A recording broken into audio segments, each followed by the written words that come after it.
नमस्कार, बहुत स्वागत है आप सभी का हमर छत्तीसगढ़ में। मैं हूं आपके साथ चेतन पाठक। खबरों की शुरुआत करते हैं। रायपुर में मुख्यमंत्री निवास कार्यालय में सीएम भूपेश बघेल ने उप मुख्यमंत्री टीएस सिंहदेव से मुलाकात की। साथ ही इस मौके पर टीएस सिंहदेव को डिप्टी सीएम बनाए जाने पर मिठाई खिलाकर उन्हें शुभकामनाएं भी दी। इस दौरान कांग्रेस प्रदेश प्रभारी कुमारी शैलजा, अपर मुख्य सचिव सुब्रत साहू समेत दूसरे लोग भी मौजूद रहे।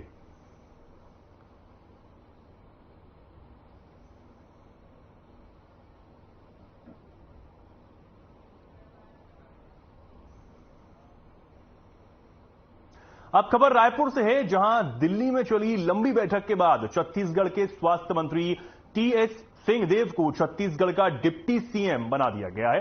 दिल्ली से लौटे डिप्टी सीएम का एयरपोर्ट पर कार्यकर्ताओं ने जोरदार स्वागत किया। इस दौरान मीडिया से मुखातिब होते हुए उन्होंने कहा कि आने वाले विधानसभा चुनाव सब मिलकर लड़ेंगे। आज भी मुख्यमंत्री भूपेश बघेल जी हैं और अमूमन यही होता है कि जो मुख्यमंत्री होते हैं, पीसीसी प्रेसिडेंट होते हैं, यही आगे रहते हैं, इन्हीं का चेहरा आगे रहता है। परंपरा कांग्रेस में भी रही है। अमूमन पिछले बार भी हमने यही किया था, मिलके हम लोगों ने चुनाव लड़ा था। कोई एक आदमी चुनाव नहीं लड़ा सकता, कोई एक आदमी नहीं जिता सकता। हम लोग कोई भी कहें, चेहरे भी पिछले बार भी सामूहिक लीडरशिप थी। आज एक हमको मुख्यमंत्री भी मिले हुए हैं। पहले वो प्रदेश अध्यक्ष के रूप में थे, तो प्रदेश अध्यक्ष के रूप में भी वो आगे थे, एक चेहरा था। आज भी एक चेहरा मुख्यमंत्री के रूप में नहीं। मैंने ये कभी नहीं कहा चेहरे पे चुनाव नहीं लड़ेंगे। मुख्यमंत्री जब रहते हैं तो उनका चेहरा तो आगे रहता ही है। आज वो मुख्यमंत्री हैं, हम लोग 12 मंत्री हैं। कहा जाता है प्रजातंत्र में कि सब मंत्री बराबर होते हैं, मंत्री सब बराबर होते हैं, लेकिन फर्स्ट अमंग इक्वल्स, बराबर में आगे। उनसे भी चाहेंगे कि जिम्मेदारी से जो भी वो सुझाव दें, हम लोग को आगे भी जो समय मिले, 1 दिन, 2 दिन, 4 दिन, 1 महीना, 4 महीना, जब जहां जैसी जवाबदारी मिले, उनके सकारात्मक सुझाव आते रहेंगे तो छत्तीसगढ़ की बेहतरी के लिए हम लोग को भी। मैं तो एक टीम का सदस्य हूं, मिलके हम लोग कर रहे थे, आगे भी करेंगे। अभी काम बाकी हैं, कर्मचारियों के लिए बहुत कुछ हम लोगों ने कहा था वो बाकी है, अन्य मुद्दे हैं वो भी बाकी हैं। समीक्षा भी हम लोग कर रहे थे।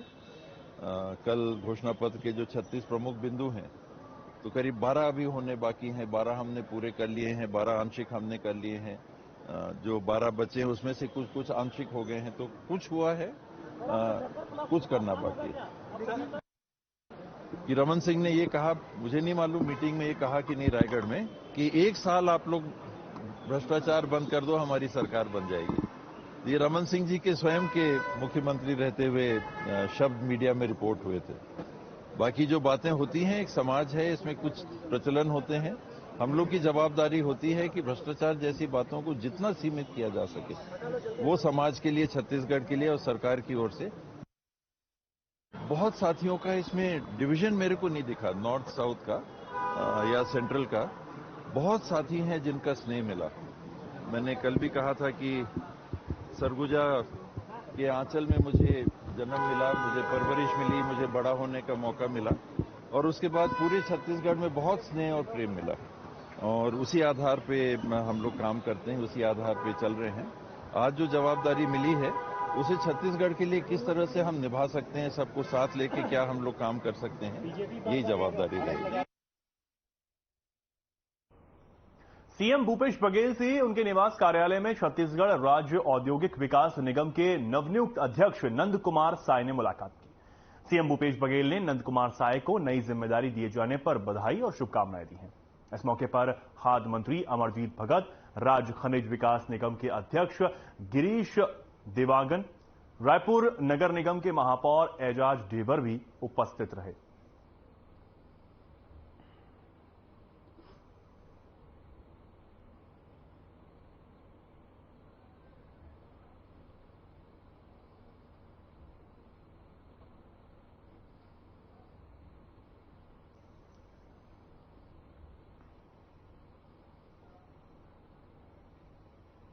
अब खबर रायपुर से है, जहां प्रदेश कांग्रेस में लगातार फेरबदल देखने को मिल रहा है। डिप्टी सीएम के बाद अब बीजेपी से कांग्रेस में शामिल हुए नंद कुमार साय को नई जिम्मेदारी सौंपी गई है।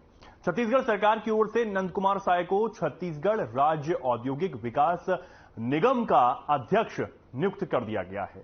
राज्य सरकार की ओर से साय को कैबिनेट मंत्री का दर्जा दिया गया है। मुख्यमंत्री भूपेश बघेल ने साय को नए दायित्व के लिए बधाई और शुभकामनाएं दी। नंद कुमार साय ने कहा कि उन्हें जो दायित्व दिया गया है वे उसका निर्वहन करेंगे और पहले इस विभाग को समझेंगे, उसके बाद काम करेंगे। बीजेपी के बयान पर पलटवार करते हुए नंद कुमार साय ने कहा कि पार्टी का कोई भी पद छोटा बड़ा नहीं होता, उसे किस तरह से आप अपनी मेहनत से ऊपर उठाते हैं ये मायने रखता है।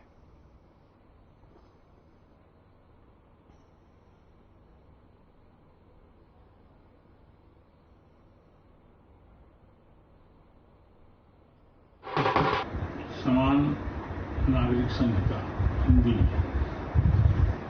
ये बहुत पहले से ही चल रहा था चर्चा इसमें कि ऐसा होना चाहिए। कुल मिलाकर के देश एक है, इसमें अलग अलग प्रकार की रीति नीति रहन सहन जाति बिरादरी बहुत है, विविधता है देश में। लेकिन एक बड़ी विशेषता हमारे संविधान की है, विविधता में एकता, अनेकता में एकता। इसी का दूसरा रूप है कानून सिविल कोड। सब लोग अलग अलग प्रकार से अलग रीति नीति, कोई प्रभावित नहीं होने वाला। ये जो कानून सिविल कोड है इससे सब अपने रीति नीति आचार विचार के अनुसार चलेंगे। लेकिन कुल मिलाकर के इस राष्ट्र के लिए, देश के लिए सभी लोग एकजुट होकर के उसकी प्रगति के लिए, उसको आगे बढ़ाने के लिए, जो देश कभी जगत गुरु कहता था, हमारे ऋषियों ने हमको बताया है कि हे गंगा जमुना के किनारे पैदा होने वाले ऋषि पुत्रों, पहले तुम अपने जीवन की पद्धति को समझो। बहुत सारे लोग बोलते हैं और संस्था वाले कि हिंदुस्तान में रहने वाले सब लोग हिंदू हैं। तो बहुत सारे लोगों को लगता है, राजनीतिक दलों को, कि ये तो गलत है, सब हिंदू नहीं है। हिंदू इस देश में होने का अर्थ है, ये हिंदू पूजा पद्धति नहीं, उपासना का तरीका नहीं। हिंदू होने का अर्थ है यहाँ की एक जीवन शैली। कांग्रेस के प्रदेश अध्यक्ष मोहन मरकाम ने 4 साल पूरे होने पर बिलासपुर के वृद्धाश्रम में फल वितरित किए। वहीं साथ ही टीएस सिंहदेव को डिप्टी सीएम बनाने पर भी उन्हें शुभकामनाएं दी हैं।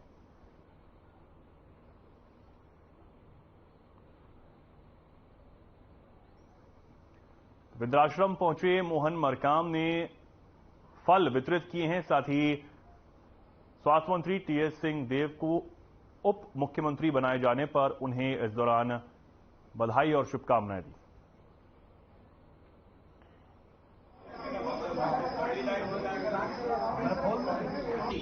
बहुत ही सम्मानीय प्रदेश अध्यक्ष मोहन मरकाम जी ने 4 वर्ष का प्रदेश अध्यक्ष का कार्यकाल पूरा किया है।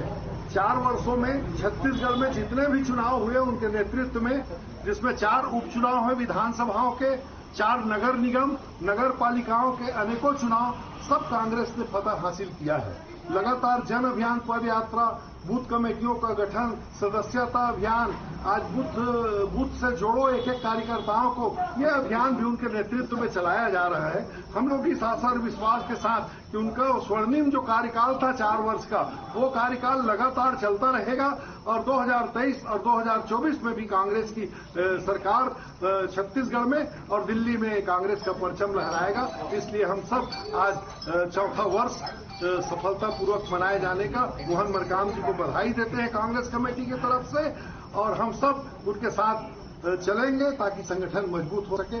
इसीलिए आज हम लोग सब वृद्धाश्रम बिलासपुर में आकर के फल का वितरण कर रहे हैं, बिस्किट, उनके रोजमर्रा की आवश्यकता के लिए साबुन आदि का वितरण। हमारे ग्रामीण के अध्यक्ष विजय केसरवानी जी, चारों हमारे ब्लॉक कांग्रेस कमेटी के अध्यक्ष, कांग्रेस कमेटी के सारे पदाधिकारीगण सब मिलकर के ये फल वितरण का कार्यक्रम हम लोग कर रहे हैं। सबसे पहले मैं आपके माध्यम से टीएस बाबा जी को बहुत बहुत बधाई और धन्यवाद देना चाहूँगा।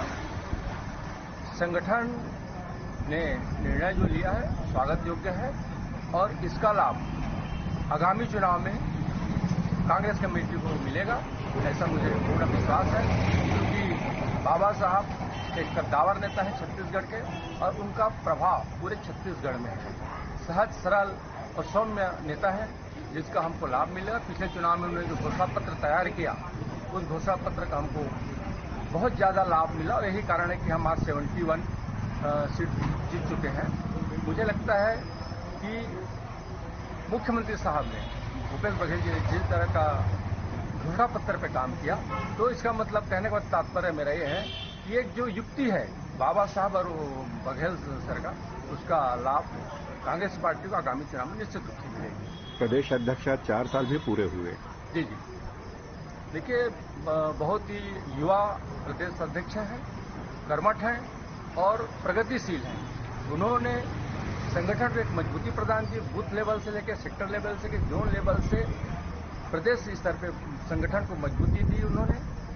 उनके नेतृत्व में हमने जितने भी बाई इलेक्शन जीता, उनके नेतृत्व में जितने भी चुनाव जीता, चाहे वो नगर पंचायत हो, चाहे वो ग्राम पंचायत हो, हमने भारी मतों से फतह किया, जिसका श्रेय मैं माननीय बाबा जी को उप मुख्यमंत्री बनाने से। निश्चित रूप से पार्टी हाईकमान ने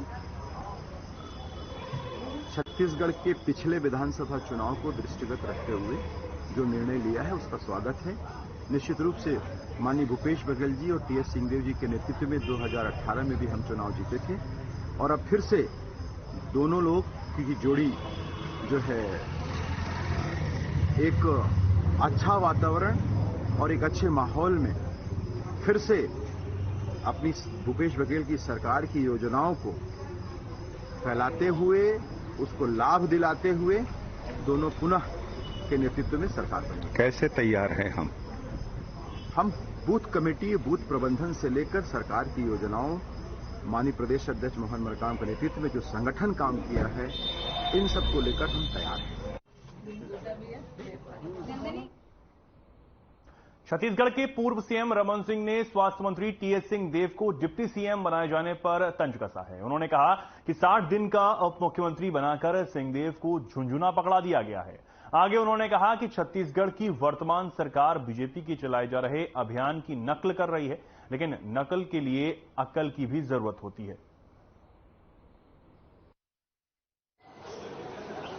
वो हमारा पढ़ते हैं, रोज बूथ जा रहे हैं, तो ये कुछ भी जो भारतीय जनता पार्टी करती है उसकी फोटो का भी कहीं से मिल जाता है, उसी में वो संतुष्ट रहते हैं। नकल के लिए अकल चाहिए भाई।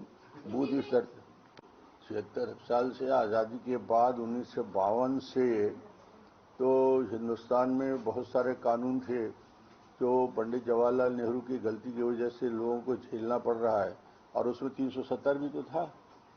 370 में जम्मू कश्मीर को विशेष राज्य का दर्जा देने का निर्णय कांग्रेस शासन ने लिया था, पंडित जवाहरलाल नेहरू थे, उसको नरेंद्र मोदी जी ने ठीक किया। तो नरेंद्र मोदी जी इस देश के हित में जो बेहतर हो सकता है कर रहे हैं, और इसी का निर्णय है यूनिफाइड। देर शाम कांग्रेस ने एक फरमान जारी करके टीएस सिंहदेव को एक अनौपचारिक पद दिया है। छत्तीसगढ़ के इतिहास में पहली बार उप मुख्यमंत्री का पद, वो भी 120 दिन के लिए, जिसमें से 2 महीने आचार संहिता में लग जाएंगे। 60 दिन के लिए उप मुख्यमंत्री बनाया, बाबा को झुंझुना पकड़ा दिया गया। अब बाबा बहुत प्रसन्न दिख रहे थे। 2.5 साल के वादा के बाद 60 दिन का उप मुख्यमंत्री पद, जो अधिकार जिनके पास कुछ नहीं हो, और ऐसे भी उनकी हालत क्या थी वो बार बार व्यक्त कर चुके थे। 2.5 साल का वादा था। कांग्रेस की हालत पूरे छत्तीसगढ़ में सुकमा से लेकर सरगुजा तक खराब है। सारे सर्वे रिपोर्ट ये बता चुके हैं कि कांग्रेस लौट के नहीं आ रही है। कांग्रेस में चिंतन के दौर के बाद पहला निर्णय तो बहुत छोटा निर्णय था, दूसरा निर्णय बड़ा निर्णय है जिसके दूरगामी परिणाम होंगे। कांग्रेस बार बार हमसे पूछती थी कि मुख्यमंत्री के दावेदार, मुख्यमंत्री पद के लिए किस व्यक्ति का चेहरा सामने रखोगे। कल एक बड़ा निर्णय लिया, मुख्यमंत्री के पद से भूपेश बघेल का चेहरा हटा दिया गया। एक घोषणा हो गई, सामूहिक नेतृत्व से कांग्रेस चुनाव लड़ेगी। इसका मतलब ये है कि जिस भूपेश पे भरोसा है का नारा लगता रहा है, अब ये तय हो गया भूपेश है तो भ्रष्टाचार है, और कांग्रेस के केंद्रीय नेतृत्व ने स्वीकार कर लिया। और उसका नतीजा ये हुआ कि उनको मजबूरी में ये घोषणा करना पड़ा कि भूपेश का चेहरा नहीं, सामूहिक नेतृत्व में सामूहिक नेतृत्व के साथ चुनाव लड़ा जाएगा। और मुझे लगता है ये आज सामूहिक नेतृत्व का प्रश्न जब छत्तीसगढ़ में आ गया है, तो ये मान लिया जाए कि भूपेश के ऊपर केंद्रीय नेतृत्व का भरोसा पूरी तरीके से उठ चुका है। मुख्यमंत्री के 4 महीने के लिए भूपेश टीएस सिंहदेव जितना भी खुश रख लें, मगर छत्तीसगढ़ की जनता, ये जो पद स्थापना हुई है वो राज्य के भले के लिए नहीं हुई, सिर्फ महत्वाकांक्षा के पुष्टि के लिए ये घोषणा की गई है। इसका छत्तीसगढ़ की राजनीति में कोई प्रभाव नहीं पड़ेगा।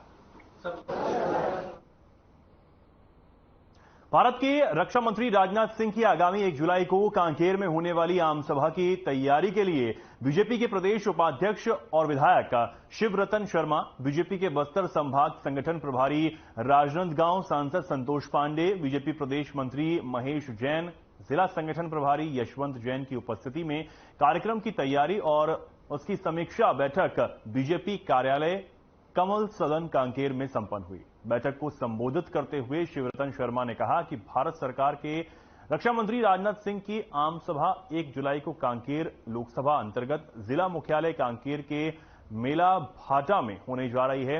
इस आम सभा की तैयारी की समीक्षा हेतु ये लोकसभा स्तरीय बैठक रखी गई है।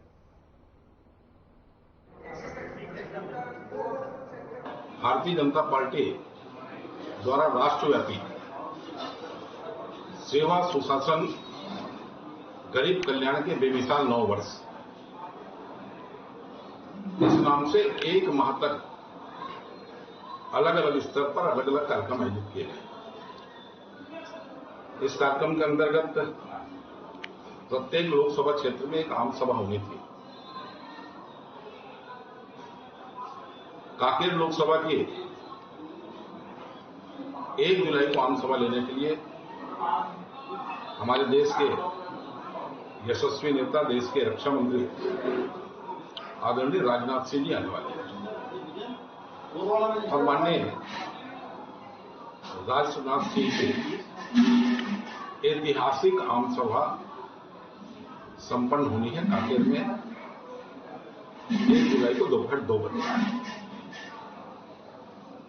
इसके अंतर्गत लोकसभा स्तर पर व्यापारी सम्मेलन दिल्ली राजधानी में संपन्न हुआ। प्रत्येक विधानसभा में संयुक्त मोर्चा के कार्यकर्ताओं का सम्मेलन, लाभार्थी सम्मेलन, पार्टी के पुराने वरिष्ठ कार्यकर्ताओं की बैठक और इसके साथ साथ घर घर संपर्क अभियान शुरू हुआ है। आज भारतीय जनता पार्टी कांकेर के द्वारा 1 जुलाई की सभा हेतु ही तैयारी हेतु बैठक आयोजित थी। अब खबर रायपुर से है, जहां आम आदमी पार्टी ने प्रेस कॉन्फ्रेंस कर टीएस सिंहदेव के डिप्टी सीएम बनाए जाने पर सरकार के सामने कई सवाल खड़े किए हैं। आप प्रदेश प्रभारी संजीव झा ने 60 दिन के उप मुख्यमंत्री पद के लिए उन्हें बधाई दी। उन्होंने कहा कि क्या ऐसा माना जाए कि भूपेश सरकार को ये समझ आने लगा है कि अब नैया डूबने वाली है, इसीलिए ये पद को दिया गया है। अब सवाल यह है कि 36 वादे किए गए थे कांग्रेस ने, तो अब क्या टीएस सिंहदेव पूरे करेंगे? उन्होंने कांग्रेस प्रदेश अध्यक्ष और प्रभारी के बीच मतभेद से प्रदेश की जनता को दिक्कतों का सामना करना पड़ेगा। कई ऐसे सवाल खड़े किए और कहा किससे नेतृत्व में चुनाव लड़ा जाएगा। उन्होंने सिंहदेव पर कहा कि कांग्रेस के मुखिया ने कहा था कि जंगल नहीं कटेंगे, लेकिन क्या अब भी जंगल का कटाव रुका या नहीं? जो नाराज लोग हैं कांग्रेस से, वो हमारे संपर्क में आते हैं, बिलासपुर से आप में शामिल हो सकते हैं। अगर पार्टी अलग है तो वैचारिक भिन्नता तो है। हम वैचारिक तौर पर हर बात से सहमति नहीं रखते, इसलिए पार्टी बनी। लेकिन उसके बावजूद आज ये कवायद क्यों हो रही है कि हम सबको एक प्लेटफॉर्म बनाना चाहिए? समझिए, आप पिछले 5 साल में आप देखिए तो नरेंद्र मोदी जी की पूरी कोशिश रही है कि जनतंत्र को खत्म करें। क्योंकि डेमोक्रेसी में पक्ष और विपक्ष, सहमति और असहमति है।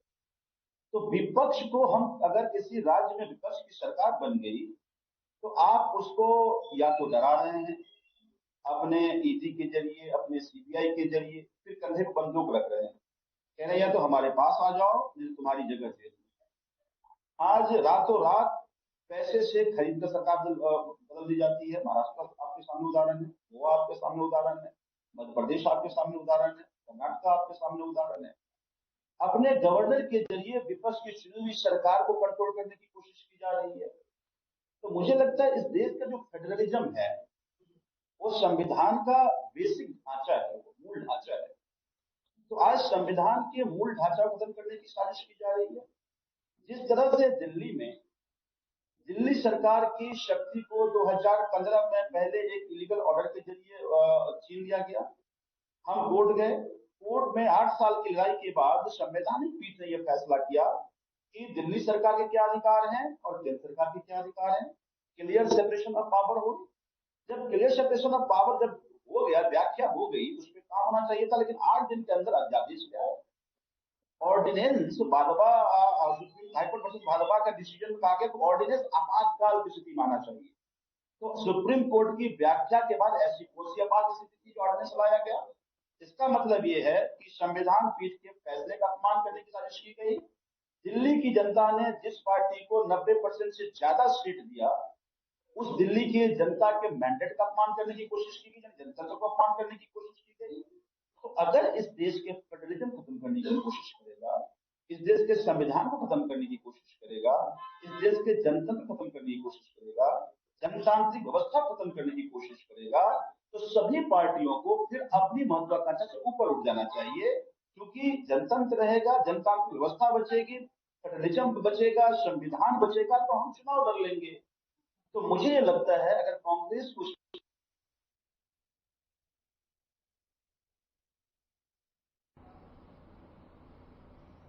अब खबर बीजापुर के पापनपाल से है, जहां बने पंचायत भवन की हालत बेहद जर्जर है। पंचायत की मांग है कि नया पंचायत भवन बनाया जाए।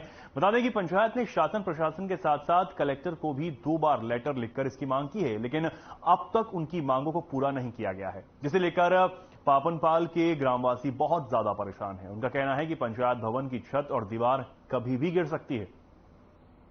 जी, मैं ये बताना चाहूंगा इस बिल्डिंग के बारे में। हमने कई बार पंचायत के द्वारा कागज कार्रवाई करते हुए कलेक्टर साहब तक बात अवगत कराया है। बात प्रोसीजर में रखा हुआ है, अभी तक बात चल ही रहा है, कुछ ही दिनों में हो जाएगा ऐसा बात चल रहा है। उम्मीद है कि अभी जल्द ही इस काम को पूरा करेंगे। ये बात कलेक्टर सर से भी विनती हो चुकी है, बात बता चुके हैं, बात विधायक महोदय जी तक चले गया बात। उम्मीद है हो जाएगा काम जल्दी, ऐसा आश्वासन दिए। पापनपाल आई हुई थी और पंचायत में ऐसी बैठी हुई थी, पंचायत के बारे में जानकारी ले रही थी क्या क्या काम चल रहा है। तो पंचायत भवन को देखा तो जर्जर स्थिति में है। और इससे पहले मैंने उप सरपंच और सरपंच और सचिव से भी कहा था कि पंचायत भवन बनाने के लिए, लेकिन अभी तक स्वीकृति नहीं हुआ है। और दूरभाष के माध्यम से मैंने कलेक्टर साहब को भी जानकारी दी, हमारे विधायक को भी जानकारी है।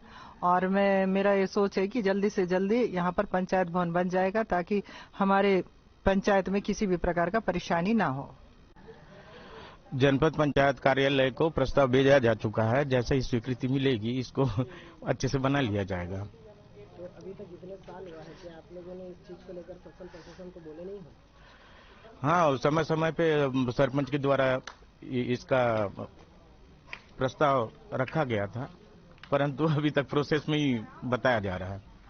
तो अभी तक आप लोगों ने ये चीजों को लाके जहाँ सुनाई में आ रहा था कि कलेक्टर साहब खुद आए हुए थे, उनके सामने भी बोला गया है, क्या कहें उन्होंने? जी, उनके द्वारा कहा गया है कि स्वीकृति जल्द ही मिल जाएगी, उसी के प्रत्याशा में बैठे हम लोग। चंद्रगिरी, आज हम लोग ग्राम पंचायत पापनपाल में आए हुए हैं। यहाँ का जो ग्राम पंचायत का जो बिल्डिंग है वो आप देख सकते हैं कि कितनी जर्जराहट से है, क्योंकि लोग शासन प्रशासन को ध्यान आकर्षित करने के लिए आज हम लोग इस न्यूज को यहाँ चला रहे हैं, क्योंकि यहाँ के लोग जो है हमेशा मांग रखे हैं। यहाँ सरपंच सचिव का यह कहना है कि 3-3 बार उन लोग यहाँ से अर्जी दे चुके हैं। कलेक्टर साहब खुद आए थे यहाँ पे, विधायक जी खुद आए थे, लेकिन उन लोग आश्वासन देके चले गए, क्योंकि यहाँ बैठक करने के लिए इनके पास एक कोई अच्छी भवन नहीं रहने की वजह से ये लोग हमेशा इस भवन के लेके लोगों के जनप्रतिनिधियों के पास जाके अर्जी देते रहते हैं। आज वे लोग हताश होकर इस बिल्डिंग में बैठने के लिए भी डर रहे हैं, क्योंकि इस बिल्डिंग के हालात बहुत खराब हैं, क्योंकि 1995 के आसपास बनी हुई ये बिल्डिंग है। लोग यहाँ पे आने के लिए भी थोड़ा सोच में लगे हुए हैं, क्योंकि इस बिल्डिंग का इतनी हालत बुरी है, हर तरीके से जर्जराहट है, पानी रिस रहा है,